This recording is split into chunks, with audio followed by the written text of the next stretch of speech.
ఆరోగ్యమే మహాభాగ్యం అంటారు పెద్దలు. ఈరోజు సరైన ఆరోగ్యం కోసం ఎన్నో వేలు ఖర్చు పెడుతున్నారు ప్రజానికం. అయితే మనకు కడపలో ఉన్నటువంటి అప్సరా సర్కిల్లో ఒక సెంటర్ను మనం ఇప్పుడు మీకు పరిచయం చేయబోతున్నాను. ఇక్కడ చాలా గమ్మత్తైన విషయాలు ఉంటాయి. ఎందుకంటే దీని పేరే చాలా గమ్మత్తుగా ఉంటుంది. మనం విజువల్స్తో చూపించే ప్రయత్నం చేస్తున్నాం. ఆరోగ్య ఆహార కేంద్రం అంటే మీరు హాస్పిటల్స్లో ఎక్కువగా ఈ పేరు వినింటారు. ఆరోగ్య కేంద్రము, ప్రాథమిక ఆరోగ్య కేంద్రము ఇలాంటివి. అయితే ఆహార ఆరోగ్య కేంద్రం పేరు వినడానికి చాలా విచిత్రంగా ఉంది కదా. ఏంటి అసలు? నిజానికి ఇది ఒక హోటల్. ఉదయం టిఫిన్తో పాటు మధ్యాహ్నం లంచ్, సాయంత్రానికి డిన్నర్తో కూడినటువంటి ఫుడ్ అందించే ఒక హోటల్కు అసలు ఇలాంటి పేరు ఎందుకు పెట్టాల్సి వచ్చింది? ఈ హోటల్లో ఏమేమి దొరుకుతాయి అనే విషయాలు ఇప్పుడు మీకు పరిచయం చేయబోతున్నాను. హోటల్ లోపల ఉన్నాం. ఆహార ఆరోగ్య కేంద్రం, దీని నిర్వాహకులు మనతో పాటు ఉన్నారు. కల్లూరి రఘురామరెడ్డి. ఆయన ఏ ఉద్దేశంతో దీన్ని స్థాపించారు, ఎందుకు అలాంటి డిఫరెంట్ పేరు ఎన్నుకోవాల్సి వచ్చిందో ఆయన అడిగి తెలుసుకుందాం. సార్, ఏంటి అసలు ఇది కడపలో కొంతకాలంగా అందరినీ కూడా ఆకట్టుకుంటుంది? యాక్చువల్గా ఏంటంటే ఇది ఆరోగ్యం కోసం స్థాపించిన సంస్థ. చాలామంది నన్ను అడిగేవాళ్ళు, ఇదేమన్నా గవర్నమెంట్ సంస్థనా ఏంటని అడిగేవాళ్ళు. ఎందుకు స్థాపించాల్సి వచ్చిందంటే నా పర్సనల్గా నేను తీసుకుంటే నేను 2009కి ముందు చాలా ఓవర్ వెయిట్ ఉండేవాడిని. అరౌండ్ 132 kg వెయిట్ ఉండేవాడిని. వెయిట్తో పాటు షుగర్ ఉండేది, బీపీ ఉండేది, కొలెస్ట్రాల్, ఎసిడిటీ చాలా అలార్మింగ్ స్టేజ్లో ఉండేటి. దాన్ని బాడీ వెయిట్ తగ్గిస్తే పోతుందనేసి అనుకొని ఉపవాసంతో చేసిన తర్వాత 43 రోజుల్లో 27 kg బరువు తగ్గాను. దాని తర్వాత 113 days ఒంటిపూట భోజనం తినటంతో 52 kg బరువు తగ్గాను. నాకున్న షుగరు, బీపీ, కొలెస్ట్రాల్ అన్నీ ఫస్ట్ 5 రోజుల్లోనే చాలా వరకు నార్మల్ అయిపోయాయి. ఓవర్ కార్బోహైడ్రేట్, తక్కువ పీచు పదార్థం తింటాం. నేను అలాగే అయిపోయాను. షుగర్ వచ్చింది, అన్నీ వచ్చాయి. నేనేమనుకున్నా అంటే ఎప్పుడైతే లావు తగ్గిపోయానో, నాకు జబ్బు తగ్గిపోయిందో, ఎందుకు తగ్గింది అనే దాని మీద స్టడీ చేసినప్పుడు నాకు ఎక్కడ సబ్జెక్టు దొరక్కపోతే ఆయుర్వేదాన్ని గురించి చదివిన తర్వాత నాకు కొంత అర్థమైంది. అప్పటి నుంచి 2009 తర్వాత నేను నేర్చుకున్న సబ్జెక్టును 10 మందితో షేర్ చేసుకునేవాడిని. ఎలా షేర్ చేసుకునేవాడిని అంటే, బస్సులో పోతా ఉంటే నా పక్క సీట్ వాడితో, లేకుంటే నా పక్కన కూర్చున్న వాళ్ళతో మాట్లాడుతూ వచ్చేవాడిని. తర్వాత మీటింగులు, చిన్న మీటింగులు పెట్టేవాడిని. ఇలాగా నార్త్ ఇండియాలో చాలా చోట్ల మీటింగులు పెట్టాను. దాదాపు 500-600 మీటింగ్స్ పెట్టుంటాను. తర్వాత లాస్ట్లో నాకేమనిపించిందంటే, పుట్టిన ఊరికి వెళ్ళాలి అన్న ఉద్దేశంతో 2017లో కడపకు వచ్చి ఇక్కడ క్లాసులు చెప్తుండేవాడిని. ఒక ఆఫీస్ తీసుకొని, ఒక ఇల్లు తీసుకొని ఆ ఇంట్లో ప్రతి ఆదివారం క్లాసులు చెప్పేవాడిని. చెప్తున్నప్పుడు నేను నేర్చుకునేది ఏంటంటే, ఈ చెప్పేదానికి ఏం నేర్చుకున్నాను అంటే, తినే ఆహారమే మనకు మూలము. అందుకనే ఈ సొసైటీకి ఆహారం ద్వారానే సంపూర్ణ ఆరోగ్యం అనే ట్యాగ్ లైన్ తోటి మేము చెప్తుంటాము.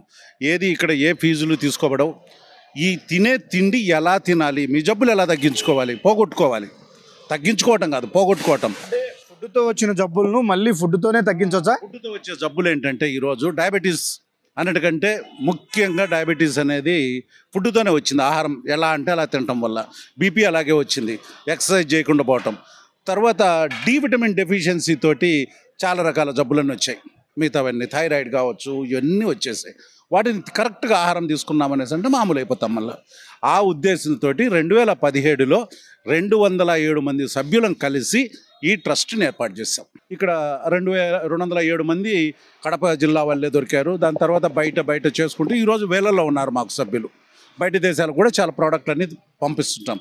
ఇవి తయారు చేసే పద్ధతి ఎలా ఉంటుందంటే, 100 ఏళ్ల క్రితమో 200 ఏళ్ల క్రితమో ఎలా పాత పద్ధతుల ప్రకారం, సాంప్రదాయ పద్ధతులు అంటాం, పాత పద్ధతులు అనకూడదు, సాంప్రదాయ పద్ధతులు, వాటి ప్రకారము మేము ఏ ఆహార పదార్థానైనా మేము తయారు చేస్తుంటాం. అవి తింటము అనేది అది జబ్బుకి ఒక మందులాగా. మెడికల్ షాప్ ఉంటుంది. మెడికల్ షాప్లో ఏంటి, వచ్చే జబ్బులకు ట్రీట్మెంట్ ఇస్తారు, మెడిసిన్స్ ఇస్తుంటారు మెడికల్ షాప్లో. కానీ మా దగ్గర ఏంటంటే, మెడిసిన్స్ అంటే ఓన్లీ తినే ఆహార పదార్థాలు మాత్రమే. ప్రతిదీ ఒక మెడిసిన్ లాగా పనిచేస్తుంది. అదే చెప్తుంటాం మేము. ఆయుర్వేదం కూడా కలిసి ఉంటుంది. ఒకనొకప్పుడు ఏంటంటే, మనం తినే ఆహారం అంటే 72 రకాల మసాలా దినుసులు మన ఇళ్లలో ఉండేటి. అవన్నీ వదిలేసి ఈరోజు గరం మసాలా అని తయారు చేసేవాడు ఇష్టం. ఏ మందులు కలుపుతాడో వాడికే తెలియదు. అవి తినడం మొదలుపెట్టిన తర్వాత మనకు చాలా వరకు జబ్బులు రావటం మొదలయ్యాయి. ఎసిడిటీ ఉంది. ఎసిడిటీ చాలా ఇబ్బంది పడతారు అందరు, ప్రతి ఒక్కళ్ళు. ఆ ఎసిడిటీకి మన ఇంట్లో ఉండే జీలకర్ర, ఇది జీలకర్ర, సోంపు, వాము, చాలు ధనియాల పౌడర్. ఇవి కలిపి తింటుంటే ఎసిటీ ప్రాబ్లమే ఉండదు. డాక్టర్ దగ్గరికి వెళ్తాం, ప్రతిరోజు ట్యాబ్లెట్ వేస్తాం, అది ఆ ట్యాబ్లెట్ వేసుకుంటే క్యాన్సర్ వస్తుంటుంది, ఇవన్నీ ఉంటాయి. ఆ ఉద్దేశంతో ఇక్కడ ప్రతిరోజు మేము వంటలు చేయించి హోటల్లో ఫుడ్ దగ్గర నుంచి ఇచ్చే ఛాయ్ కూడా మేము డిఫరెంట్ ఉంటుంది. మా దగ్గర ఇచ్చే ఛాయ్ తాగితే బయట ఛాయ్ ఎక్కడైనా కూడా మీరు చూడొచ్చు, 2 సార్లు తాగామంటే ఆకలి కాదు. మా దగ్గర ఎన్నిసార్లు తాగినా ఆకలి అవుతుంది బాగా ఎక్కువ. టీ తాగామంటే ఆకలి ఎక్కువ అవుతుంది. అట్లా మీ ఫుడ్ ఐటమ్స్ ఇక్కడ ఉంటాయి, అవి ఏ ఏ పదార్థాలతో తయారు చేస్తారు? ఓకే, మిల్లెట్స్ తోటే ఉంటాయి మేజర్గా మిల్లెట్స్ తోటే ఉంటాయి. కాకపోతే టీ కడపలో చాలా ఎక్కువ మంది అవుతుంటారు. టీ కోసం మేము పూర్తిగా ఆర్గానిక్ బెల్లంతోనే తయారు చేస్తాము. తర్వాత రాగి మాల్ట్ చేస్తాము. రాగి మాల్ట్ ఏంటంటే మా దగ్గర స్పెషల్గా ఇది ఒక బ్రాండ్ లాగా తయారు చేస్తాం రాగి మాల్ట్ని. దాని తర్వాత కాఫీ ఉంటుంది, ఆర్గానిక్ కాఫీనే ఉంటుంది. దాని తర్వాత బూస్ట్ దగ్గర నుంచి ప్రతిదీ ఇస్తాం మేము. మా దగ్గర మేజర్ ఏంటంటే కషాయాలు పెడతాం మేము. ఒక 21 రకాల కషాయాలు ఉంటాయి. ఆ 21 రకాల కషాయాలు చాలా రకాల జబ్బులకి ఆ కషాయాన్ని కూడా మేము అందజేస్తుంటాం. ఎవరైనా నా దగ్గరకు వచ్చి సార్ ఏ కషాయం తాగాలంటే నేను చెప్తుంటాను. ఎవరైనా జబ్బు ఉందనేసి వస్తే వాళ్ళ కషాయాలు రెగ్యులర్గా తాగమని చెప్తుంటాను. అట్లాగే వెజిటబుల్ జ్యూస్లు ఉంటాయి. బుడిద గుమ్మడికాయ దగ్గర నుంచి ఏదైనా వెజిటబుల్ తోటి మా దగ్గర కోల్డ్ ప్రెస్డ్ అంటే నార్మల్గా మిక్సీలో వేసి మనం జ్యూసులు తయారు చేసామంటే ఆక్సిడైజ్ అయిపోతుంది. ఆక్సిడైజ్ అయిపోవటంతో మనకు విటమిన్స్ ఇవన్నీ మన శరీరానికి అందవు. విటమిన్స్ ఎన్ని శరీరానికి అందకుండా ఉంటాయి. కానీ మా దగ్గర కోల్డ్ ప్రెస్డ్ జ్యూసర్ కడప కాదు, రాయలసీమలోనే ఫస్ట్ టైం తీసుకొచ్చాము మేము. కోల్డ్ ప్రెస్డ్ అంటే చెరుకు గానుగలో చెరుకు పెడితే రసం ఎట్లా వస్తుందో ఇందులో వెజిటబుల్స్ పెట్టామంటే జ్యూస్ బయటకు వచ్చేస్తుంది. అంటే అది ఆక్సీకరణ చెందకుండా ఉంటుంది. అందువల్ల ఆరోగ్యానికి ప్రతిదీ చాలా గొప్పగా ఉండేటట్టు మేము తయారు చేస్తాం. సార్, మీరు మార్నింగ్ నుంచి ఈవినింగ్ వరకు కూడా అన్ని మిల్లెట్స్తో దొరికేటువంటి తినుబండారాలనే ఇక్కడ పెడతారు. అంటే మనం పూర్వము సజ్జ, రాగిలు, కొర్రలు తినేవాళ్ళం అంటారు. బట్ ఈ కాలంలో ఆ ఫుడ్ పెడితే తినడానికి కూడా చాలామంది ఇష్టపడరు. మరి మీ బిజినెస్ ఎలా ఉంది ఇవన్నీ పెడితే? నేను మొదలుపెట్టినప్పుడు కొనటానికే ఇబ్బంది పడేవాళ్ళు. చెప్పడం మొదలుపెట్టాము. అన్నిటికంటే ముఖ్యం ఏంటంటే ఫస్ట్ ఒక్కటి చెప్తాను నేను, సద్దన్నం. రాత్రి పూర్వకాలంలో ఎలా ఉండేదంటే అమ్మవారు పోస్తే ఏం చేసేవాళ్ళు, చల్ల పోసేవాళ్ళు. గుళ్ళ దగ్గర కూర్చొని చల్ల తాగించేవాళ్ళు చిన్నపిల్లలకి. ఆ చల్ల తాగుతూ ఉంటే దాంట్లో ఆ చల్లలో ప్రోబయాటిక్స్ అని ఒక బ్యాక్టీరియా ఉంటుంది. రాత్రి నీళ్ళలో నానబెడతారు, పొద్దున్నే మధ్య కలిపేసి ఇస్తారు. ఆ ప్రోబయాటిక్స్ డెవలప్ అయిన తర్వాత మనకు చాలా వరకు ఇమ్యూనిటీ లెవెల్ ఎంత గొప్పగా పెరుగుతుంది. పూర్వకాలంలో వచ్చిన అమ్మవారికి చల్లొక్కటే చాలు, అదొక యాంటీబయాటిక్ లాగా పనిచేస్తుంది. ఇప్పుడు నేను అదే చెప్తాను. సద్దన్నం అంటే ఎలా చేసుకోవాలంటే ఊరికేదో మిగిలిపోయింది పొద్దున్నే పెరిగేసుకొని తింటాం కాదు. రాత్రి అన్నంలో కొర్రలు, సామలు, అరికెలు, ఊదలు, సామలు, అండుకొర్రలు ఇట్లాంటివి రకరకాలు ఉంటాయి. వాటిని అన్నం తయారు చేసుకొని చల్లారిన తర్వాత పాలు పోసి తోడుపెట్టేసి పొద్దున్నే ఉల్లిగడ్డను ముక్కలు కోయకుండా పెరుగన్నం అది పెరుగన్నంలాగా తయారైపోయి ఉంటుంది. అది తినగలిగితే నేను ఒకటే చెప్తాను, కడప జిల్లాలో ఉండే 48 లక్షల మందికి రోజు ఈ సద్దన్నం తినగలిగితే వాళ్ళకు జబ్బులే రావు అసలు. అంటే బ్యాక్టీరియా ద్వారా కావచ్చు, వైరస్ ద్వారా కావచ్చు, లేదంటే ఫంగల్ ద్వారా వచ్చే జబ్బులే ఉండవు అనేసి అంటే అసలు ఎంత ఆరోగ్యంగా ఉంటామో ఒకటి గుర్తుపెట్టుకోండి. ఈరోజు చిన్నపిల్లలకు ఇమ్యూనిటీ లెవెల్స్ ఉండవు. కారణం ఏంటంటే వాళ్ళు తినే చాక్లెట్, బిస్కెట్ ఇవన్నీ. నేను అందుకే సద్దన్నం పెట్టండి, ప్రతి ఒక్కరికి సద్దన్నం పెట్టారంటే చాలు, ఏ జబ్బులు రావు. నంబర్ 1 అది. తర్వాత మేము మిల్లెట్స్ తోటే ఎందుకు తయారు చేస్తామనేసి అంటే ఒక్కసారి తిన్నా కూడా ఎక్కువసేపు ఆకలి కాదు. కారణం ఫైబర్ ఎక్కువ ఉంటుంది కాబట్టి. ఇక్కడ మేము తయారు చేసేటివి అవి కూడా చూపిస్తాను మీకు. నేను ఏమేమి ఎట్లా తయారు చేస్తారన్నీ చూపిస్తాను. రాబోయే రోజుల్లో మీరు పర్మిట్ చేస్తే నేను ఏ వంట ఎలా తయారు చేసుకోవాలి, ఇప్పుడు యూట్యూబ్లో ఎన్ని వచ్చిన తర్వాత ఇంట్లో కూర్చొని టైంపాస్ కింద ఏదో ఒక వంట తయారు చేసి అది ఎందుకు పనికి రాకుండా తయారు చేస్తున్నారు. మన దగ్గర అట్లా కాదు. సాంప్రదాయం ప్రకారము ఏది ఎందుకు తినాలి అనే దాన్ని బట్టి నేను వంటలు కూడా చెప్తా వస్తాను. మీరు కొంత నాలెడ్జ్ తెలుసుకున్నారు. మీరు ప్రాక్టికల్గా బరువు తగ్గడం నుంచి మీకు ఈ ఆలోచన మొదలైంది. దీన్ని ఒక హోటల్ లాగా ఎస్టాబ్లిష్ చేయాలి, ఈ ఫుడ్ ఇక్కడ అందరికీ అందించాలి. దీని వెనుక మీ ఆలోచన ఏంటంటే ఏం చెప్తారు? మొట్టమొదట్లో ఏంటంటే మిల్లెట్స్ ఎవరు తినేవాళ్ళు కాదు. అబ్బా మాకు అన్నం జీర్ణం అవ్వదు అది తినేవాళ్ళు. నేనేమనుకున్నా అంటే ముందు వీళ్ళకు టేస్ట్ చేద్దాం. 6 నెలల పాటు భార్యాభర్తలు ఎవరైతే నా దగ్గరికి వస్తే నేను వంట తయారు చేసి వాళ్ళకి పెట్టేవాడిని. ఇది బాగుందా లేదా మీరు చూడండి. బాగుందంటే మీ ఇంట్లో తయారు చేసుకోండి. ఇది తినడం వల్ల 2 పూటలే ఆకలి అవుతుంది. 2 పూటలు తినగలిగితే మామూలుగా భోజనాన్ని ఎట్లా చెప్తారంటే పూర్వకాలంలో వేదాల్లో ఏకభుక్త మహాయోగి, ఒక్కసారి తినేవాడు యోగి అవుతాడు. 2 ద్విభుక్త మహాభోగి, మహాభోగి అంటే ఆరోగ్యవంతుడు, చాలా ఆరోగ్యంగా ఉంటాడు, 2 సార్లు తినాలి. త్రిభుక్త మహారోగి. కానీ ఈరోజు మనం చేసేది ఏంటంటే 3 సార్లు తింటే మహారోగి అన్నాం, కానీ మనం బహుభుక్తలం. ఎన్నిసార్లు తింటామో ఉదయాన్ని సాయంకాలం దాకా లెక్క లేకుండా తింటుంటాం, తాగుతుంటాం. అందుకని మనకు జబ్బులు వస్తున్నాయి. మిల్లెట్స్ తినగలిగితే మీకు ఉదయం నుంచి సాయంకాలం దాకా ఆకలి కాదు. అందుకే నేను ఒకటే చెప్తాను, ఉదయం 10 గంటలకు తినండి, సాయంకాలం 6 గంటలకు తినండి, మీకు ఏ జబ్బు రాదు. కాకపోతే మిల్లెట్స్తో తినాలి. ఎందుకు తినాలి అంటే ఆకలి ఎక్కువసేపు అవ్వకుండా స్లోగా గ్లూకోజ్ని రిలీజ్ చేసుకుంటుంది. చేసినప్పుడు మనకు ఆరోగ్య సమస్యలు అన్నిటికీ రాకుండా ఉంటాయి. ఫస్ట్ మీరు ఎక్స్పెక్ట్ చేసింది ఇవి తినడానికి కూడా చాలామంది ఇష్టపడరు. ఇప్పుడు ఎలా ఉంది రాను రాను ఇక్కడికి వచ్చేటువంటి కస్టమర్లు కానీ వాళ్ళ ఫీలింగ్ ఎలా ఉంది, ఏంటి ఫైనల్గా? ఈరోజు నమ్మకం ఏంటంటే, నాకు ఒక నమ్మకం, 2 చేతులు ఎత్తి నాకు నమస్కారం పెట్టుకుంటూ వచ్చి, సార్ నేను బాగున్నాను, మోకాళ్ళ నొప్పులు తగ్గినాయి, నేను చెప్పిన ప్రకారం చేస్తే అనేసి చెప్తా ఉంటే నాకు ఎంత ఆనందం ఉంటుందంటే, షుగర్ తగ్గింది. డయాలసిస్ పేషెంట్లు డయాలసిస్ నాకు ఇంతకుముందు వారంలో 2 సార్లు 3 సార్లు చేసేవాళ్ళు, ఇప్పుడు నెలకు 2 సార్లు 3 సార్లు చేయించుకుంటున్నానంటే చాలా గొప్పగా అనిపిస్తుంది నాకు. ఆ ఫీలింగ్ దేంతో రాదు. రీసెంట్గా ఒక లేడీ వచ్చారు నా దగ్గరికి, ఆమెకు డయాలసిస్ వారంలో 2 సార్లు చేయాల్సి వచ్చేది. మంచంలో ఉండేది, ఆమె మంచంలో ఉండేది. ఆవిడ నేను వంట చేసుకొని నీకు పాయసం చేసుకొని తీసుకొని వచ్చాను అనేసి అంటే నాకు ఎంత గొప్పగా అనిపించిందంటే, ఆమె ఏడుస్తుంటే నాకు అల్లంబడి కూడా నీళ్ళు వచ్చాయి. వాళ్ళకి మీరు ఏం చేశారు ఇక్కడ, ఏం వైద్యం చేశారు? తినే ఆహారం కరెక్ట్గా తినండి, జావలు ఇవి తయారు చేసుకొని తినండి, ఆటోమేటిక్గా బాగా అయిపోతారు. అందులో ఆయుర్వేద మందు కూడా ఉంటుంది. కిడ్నీస్ని డెవలప్ చేయడానికి కొద్దిగా అటిక మామిడాకు లేకపోతే రణపాల ఇటువంటి ఆకులు ఇస్తాము, వాటి కషాయం చేసుకొని తాగమని చెప్తాము. అది ధరలు ఎలా ఉంటాయి? ఎందుకంటే ఇవి బయట ఎక్కడంటే అక్కడ దొరకడం లేదు ఇప్పుడు. ఓకే, ధరలంటే నేను నా దగ్గర ఉండే ఐటమ్స్ ఏది కూడా మహా అంటే ఇది ఒక సొసైటీ లాగా ఏర్పాటు చేశాం కాబట్టి, ట్రస్ట్ కాబట్టి ప్రాఫిట్స్ అనేటివి ఎవరు తీసుకోరు. నేను మా ఇంటికి ఏదైనా ప్రోడక్ట్ తీసుకెళ్లాలన్నా కూడా డబ్బులు ఇచ్చేసే తీసుకెళ్తాను. నేను ఫ్రీ సర్వీస్ చేస్తుంటాను పూర్తిగా.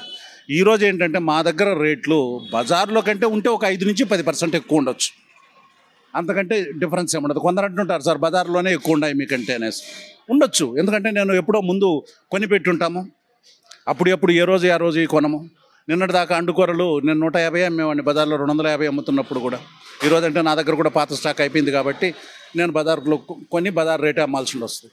ఇట్లాగా మాది పాత రేటు ఉంటే పాత రేటు ప్రకారమే అమ్ముతాము, కొత్తది రేటు వచ్చిందంటే కొత్త ప్రకారం అమ్ముతాం. బజార్ కంటే మా దగ్గర పెద్ద ఎక్కువ వేరియన్స్ ఏమి ఉండదు, 5 to 10% మ్యాక్సిమం వేరియన్స్ ఉంటుంది. కాకపోతే మా దగ్గర ఉండేటి ఏది కూడా మిల్లెట్స్తో తయారైనవి మాత్రమే ఉంటాయి.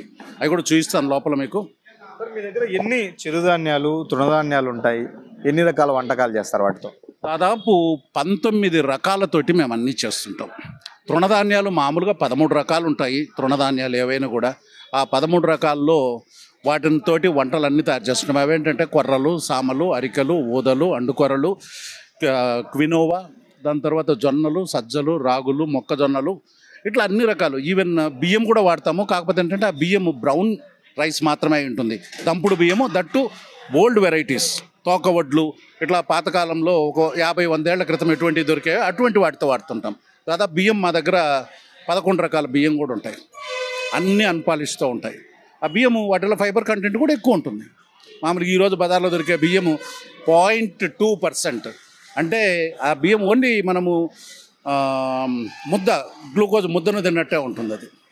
ఆ బియ్యము మా దగ్గర అన్నీ అన్పాలిష్డ్ పాతకాలంలో పండేటివి ఉంటాయంటే అందులో ఫైబర్ కూడా ఎక్కువ ఉంటుంది. బ్లాక్ రైస్ ఉంటాయి మా దగ్గర, రెడ్ రైస్ ఉంటాయి, నవారా రైస్ ఉంటాయి, ఇట్లా రైస్లో 11 రకాలు అమ్ముతాం. వీటన్నిటిని ఏ విధంగా సేకరిస్తారు, ఎక్కడెక్కడి నుంచి తెప్పిస్తారంటే? నాకు ఒక అదృష్టం ఏంటంటే, నేను ఉద్యోగం చేసి దాదాపు 9 స్టేట్లు నేను చూస్తూ ఉంటాయి. మహారాష్ట్ర, మధ్యప్రదేశ్, ఛత్తీస్గఢ్, గుజరాత్, రాజస్థాన్, పార్ట్ ఆఫ్ కర్ణాటక, ఉత్తరప్రదేశ్, ఇవన్నీ నేను చూస్తూ ఉండేవాడిని. అక్కడ నాకు ఎక్కడ ఏది మంచిది దొరుకుతుందని నాకు ఒక్కసారి తెలిసిపోయిన తర్వాత ఎక్కడ సోర్స్ ఉంది అవన్నీ కనుక్కోగలిగాను, వాటి నుంచి తెప్పించుకుంటుంటాం. దాదాపు చెప్పాలంటే కొన్ని ప్రోడక్ట్లు మా దగ్గరకు వచ్చిన తర్వాత వచ్చే ప్రాఫిట్ కంటే ట్రాన్స్పోర్ట్ ఎక్కువ పెట్టుంటాం. అందుకని అందరి దగ్గర ఇవి దొరకవు. నేనేమి ఇక్కడ హోల్సేల్ అమ్మటం ఉండదు, రిటైల్ కౌంటర్ మాత్రమే ఉంటుంది. వచ్చిన వాళ్ళకు ఎలా వాడాల్సింది నేర్పించిన తర్వాతే అమ్ముతాం మేము. సార్, ఇంకోటి ఈరోజు చాలామంది కూడా ఇటువైపు వస్తున్నారు, వీటిని తినాలి, ఇందులో ఆరోగ్యం ఉంది, మన ఫుడ్ హ్యాబిటీస్ మారడం వల్లే అనారోగ్య సమస్యలు వస్తున్నాయనేది అందరూ గ్రహిస్తున్నారు. అయితే అంత మేరకు ఇవి లభిస్తున్నాయా మార్కెట్లో? ఈ విప్లవమే వచ్చి అందరికీ నాలెడ్జే వచ్చి ఇవే తినాలని ఆశపడితే అంత మేరకు దొరుకుతున్నాయంటారా? రైతులు వస్తుంటారు నా దగ్గరికి. రైతులు వచ్చి ఏం చెప్తారంటే, సార్ ఇది కొనేవాళ్ళు లేరు, నేను పండించాను కొనేవాళ్ళు లేరు అంటారు. మీ ఇంట్లో నువ్వు తింటున్నావా అని అడుగుతాను నేను. అంటే నేను తింటలేదు సార్ అంటే, ఫస్ట్ మనం తినడం నేర్చుకోండి, నేను కూడా రైతు బిడ్డనే, మనం తిందాం, ముందు 10 మందికి తినేటట్టు చేద్దాం. ఈరోజు తినేవాళ్ళు చాలామంది తయారైపోయారు. నాకు తెలిసినంత వరకు కడప జిల్లాలో నేను సద్దన్నాన్ని గురించి దాదాపు 1 లక్ష నుంచి 2 లక్షల లీఫ్లెట్స్ వేయించాను, పాంప్లెట్స్ వేయించి పంచి ఉంటాను. ఈరోజు 5 నుంచి 10% జనాలు టిఫిన్లు తింటాం మానేసి సద్దన్నం తింటాం మొదలుపెట్టారు. రీసెంట్గా యూట్యూబ్లోనే ఎక్కడో నేను చూశాను, 800 రూపాయలు సద్దన్నము 5 స్టార్ హోటల్స్లో తీసుకుంటున్నారు అనేసి. మా దగ్గర అయితే మేము 40 రూపాయలకే పెడతాం సద్దన్నము, అది కూడా మిల్లెట్స్తో చేసిందే, కడుపు నిండా తినేటట్టు పెడతాం. ఓకే, ఇవి దొరకటము అనేది అంటే మన దగ్గర నుంచి డిమాండ్ ఉందనుకోండి, ఆటోమేటిక్గా రైతులు పండిస్తారు. ఎక్కువ రోజులు ఏం పట్టదు ఇది. 90 రోజులు ఏంటి, కొరలు అయితే 70 రోజుల్లోనే పంట వస్తుంది, అండుకొరలు 75 రోజుల్లో పంట వస్తుంది. అదే బియ్యం పండించాలంటే 150 రోజులు అవుతుంది. ఇది డిమాండ్, జనాలు అడుగుతున్నారు అంటే పంట అనేది చాలా ఎక్కువ కాదు. సంవత్సరానికి 3 సార్లు పండించవచ్చు, కాదు 4 సార్లు పండించవచ్చు. కారణం 75 రోజుల్లో పంట వస్తుంది కాబట్టి 300 రోజుల్లో 4 పంటలు పండించవచ్చు. సరే, ఇక్కడ మనకు వెనక వైపున చాలా పిండి వంటలు ఉన్నాయి. ఇవన్నీ కూడా మనం ఒకసారి చూద్దాం, ప్రేక్షకులకు కూడా చూపించే ప్రయత్నం చేద్దాం. ఇవన్నీ వేటితో తయారు చేస్తారంటే ఏం చెప్తారు సార్? ఇది మైసూర్ పాక్ అండి. మైసూర్ పాకు బెల్లంతో తయారు చేస్తాము, ఆర్గానిక్ బెల్లంతో తయారు చేస్తాం. ఇది వచ్చేసి తాటి బెల్లంతో తయారు చేసిన నువ్వుల లడ్డు అయిపోయినాయి. ఇవి వచ్చేసి ఇది బ్రౌన్ రైస్తో తయారు చేస్తుంటారు. ఇది ఎర్ర బియ్యంతో చేసిన అరిసెలు. తర్వాత ఇవి వచ్చేసి నువ్వుల పిండితో తయారు చేసిన కర్జికాయలు. తర్వాత ఇవి కూడా ఎర్ర బియ్యంతో తయారు చేసినట్టు, లోపల ఇంకా చాలా ఉంటాయి, చెప్తాను నేను. ఇవి వచ్చేసి సొద్దలతో తయారు చేస్తామండి, తప్పెలంట అంటారు. ఇవి అండుకొరలతో తయారు చేసినట్టువి. తర్వాత ఇక్కడికి వస్తే సామలతో తయారు చేసినట్టు, ఊదలతో తయారు చేసినట్టువి. తర్వాత ఇక్కడికి వస్తే ఇవి రాగులతో తయారు చేసాము. ఇది మిక్సర్ ఉంటుంది, పూర్తిగా 5-6 రకాలు కలిసి ఉంటాయి. తర్వాత ఇది అండుకొరలతో తయారు చేశారు. ఇవి మిక్సర్ ఆఫ్ మిల్లెట్స్ ఇప్పుడు అయిపోయినాయి, తయారు చేస్తున్నారు ఇప్పుడు. తర్వాత ఇవి సొద్దలతో తయారు చేసినట్టువి, సామలతో తయారు చేసినట్టువి, జొన్నలతో తయారు చేసినట్టువి. ఓకే, ఇది ఏవైనా కూడా కామన్ ఏం కాదు. మన దగ్గర తయారు చేసే నూనె నంబర్ 1. కొద్ది రోజుల పాటు ఎండల కాలం వస్తే మేము కుసుమ నూనెతో తయారు చేస్తాం, వర్షాకాలం వచ్చిందంటే కొబ్బరి నూనెతో తయారు చేస్తుంటాం. మా గానుగలో తయారైన కొబ్బరి నూనెతోటే తయారు చేస్తాం. ఆ నూనెలో ఉన్నటువంటి విషయం ఏంటి? కొబ్బరి నూనెలో ఉండే గొప్పతనం ఏంటంటే, ఈ నూనెల గురించి ఒక సబ్జెక్ట్ చెప్పాలి ఒకసారి. కొబ్బరి నూనెలో మోనోలారిన్ అనేసి ఒక హార్మోన్ ఉంటుంది. మోనోలారిన్ అనేది చిన్నపిల్లలకు 3 సంవత్సరాల నుంచి 8 సంవత్సరాల మధ్యలో తెలివిని పెంచుతుంది. అందుకే కేరళలో కొబ్బరి నూనె తింటుంటారు కాబట్టి కేరళ వాళ్ళకున్న తెలివి మనకు ఉండదు. అందుకనే కొబ్బరి నూనెతో ఎంత రుచి ఉంటాయంటే నెయ్యి కంటే కూడా చాలా రుచి ఉంటాయి. మేము అన్ని కొబ్బరి నూనెతోటే, పూర్తిగా వర్జిన్ కొబ్బరి నూనెతోటే తయారు చేస్తాం. అట్లాగే కుసుమ నూనె కూడా మా గానుగలు ఆడిన నూనెతోనే తయారు చేస్తాం. ఈ 2 తప్ప మా దగ్గర వేరే నూనె, రిఫైన్డ్ నూనెలు ఇట్లాంటివి మా దగ్గర ఉండవు. మేము వాటితో తయారు చేయము. 400 రూపాయలు లీటరు నూనెతో మేము తయారు చేస్తుంటాం. ఇవన్నీ బయట 110 రూపాయలతోటి పామాయిల్ వేసేవో చేస్తుంటారు. కానీ వాటి రుచికి మా రుచికి చాలా తేడా ఉంటుంది. చూసారుగా ఆహార ఆరోగ్య కేంద్రం కడపలో ఏ విధంగా రన్ అవుతుంది, ఏ విధంగా వాళ్ళు మిల్లెట్స్తో ఇక్కడ తినుబండారాలను తయారు చేసి అమ్ముతున్నారు. ఇప్పుడు రాను ఈ ట్రెండ్ పెరుగుతుంది. ఎక్కువ మంది ఆరోగ్యం పైన దృష్టి పెడుతున్న క్రమంలో మిల్లెట్స్కు ప్రాధాన్యత పెరుగుతుంది. దానిని గుర్తించి ఒక సొసైటీని ఫామ్ చేసి ఆ సొసైటీ ద్వారా ఇక్కడ కడప ప్రజలందరికీ కూడా ఆయన అందిస్తున్నారు. కేవలం కడప వాసులకే కాదు, ఒక 14 కంట్రీస్కు, ఇతర దేశాలకు కూడా తన దగ్గర నుంచి వివిధ రకాల పిండి వంటకాలు తీసుకెళ్తారు అని మనతో పాటు ఇక్కడ ఉన్నటువంటి నిర్వాహకుడు రఘురామ్ రెడ్డి చెప్తున్నారు. వీడియో జర్నలిస్టు నాగమూరి రెడ్డితో సుదర్శన్ రెడ్డి, సుమన్ టీవీ, కడప.